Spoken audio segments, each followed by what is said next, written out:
దసరా సెలవులు ముగియడంతో హైదరాబాద్ కు రష్ పెరిగింది. సొంతూరు నుంచి కార్లు, బస్సుల్లో తరలి వస్తున్నారు జనం. దీంతో విజయవాడ హైదరాబాద్ నేషనల్ హైవేపై విపరీతంగా రద్దీ పెరిగింది. అర్ధరాత్రి వరకు కొనసాగిన రద్దీ తిరిగి తెల్లవారుజాము నుంచి మొదలైంది.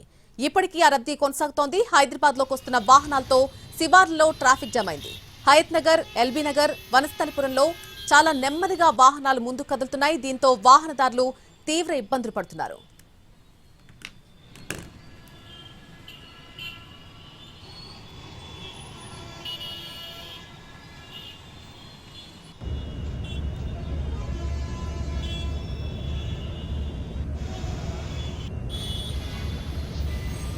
దసరా పండుగ ముగించుకుని హైదరాబాద్కు వచ్చిన ప్రయాణికులతో మెట్రో రైళ్లు కిటకిటలాడుతున్నాయి.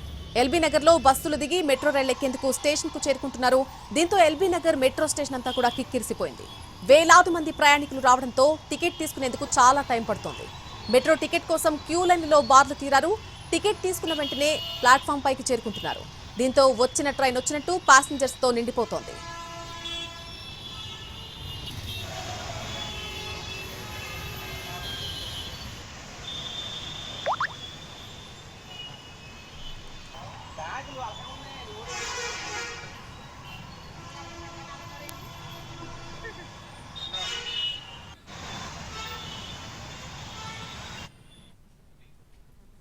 నల్గొండ జిల్లా నార్కట్పల్లి వద్ద జాతీయ రహదారిపై అర్ధరాత్రి వరకు కూడా భారీ రద్దీ నెలకొంది.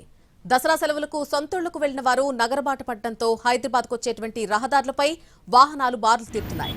హైదరాబాద్ విజయవాడ జాతీయ రహదారిపై నిన్న ఉదయం నుంచే ట్రాఫిక్ సమస్య ఏర్పడింది. సాయంత్రానికి విపరీతంగా పెరిగిపోయింది. ఆర్టీసీ బస్సులు, ప్రైవేట్ బస్సుల్లో ప్రయాణికులు కిక్కిరిసి కనిపిస్తున్నారు.